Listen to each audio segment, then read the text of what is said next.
18011 up Howrah Chakradharpur express.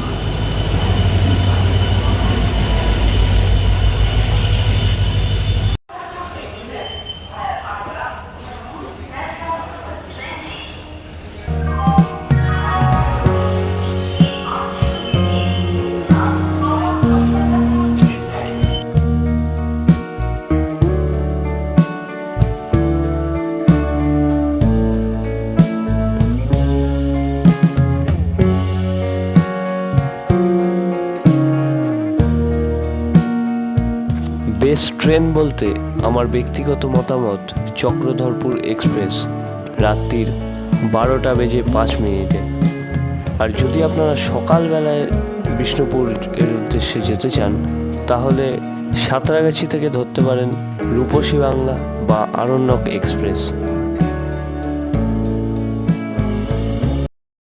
এখন বাজে ঠিক 4:30 আর আমাদের এখন বিষ্ণুপুর স্টেশনে হয়েছে।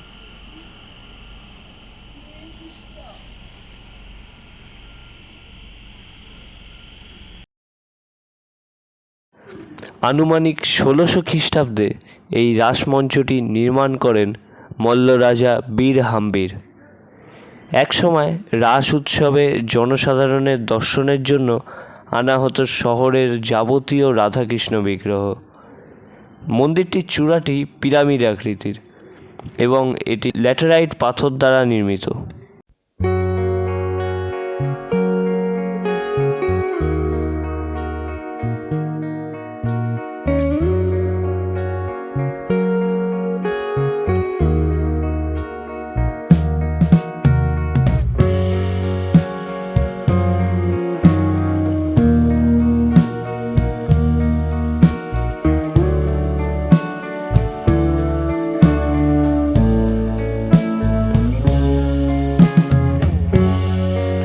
মল্ল রাজা রঘুনাথ সিংহ 1643 খ্রিস্টাব্দে এই পঞ্চরত্ন শ্যামরাই মন্দিরটি নির্মাণ করেন। এই মন্দিরটি 5টি চালা বিশিষ্ট, তাই পঞ্চরত্ন শ্যামরাই মন্দির নামে পরিচিত। মন্দিরের বাইরের ও ভেতরের দেওয়ালে রাসলীলা, রামায়ণ, মহাভারত এবং বিভিন্ন কারুকার্যের দৃষ্টান্ত রয়েছে। মন্দিরের পেছনের দেয়ালে রয়েছে প্রাচীন লিপি।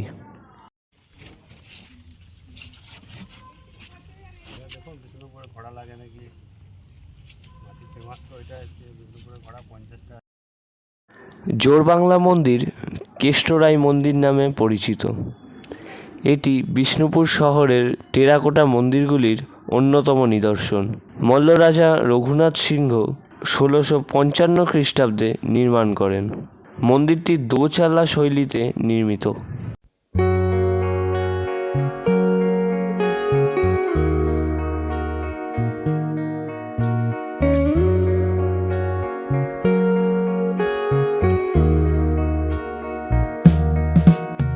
রাধেশ্যাম মন্দির 1758 খ্রিস্টাব্দে রাজা চৈতন্য সিং এই মন্দিরটি প্রতিষ্ঠা করেছিলেন।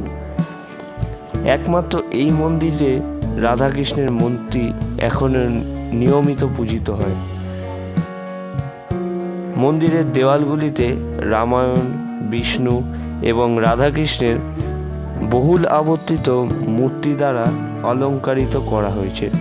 মন্দিরের ঠিক সামনে আছে এই যে ভোগ কক্ষ,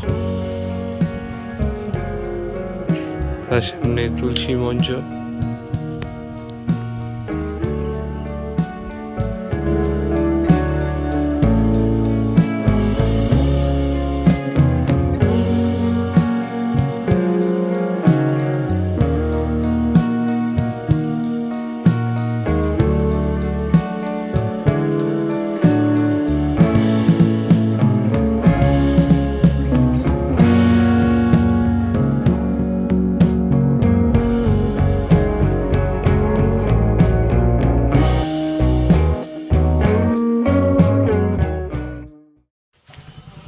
এটি হলো সেই মল্ল রাজাদের সেই প্রধান দরজা।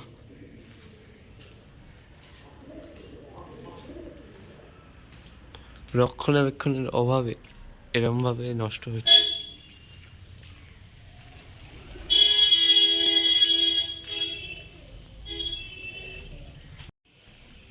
ওই দূরে মনে হয় ওটা গেট।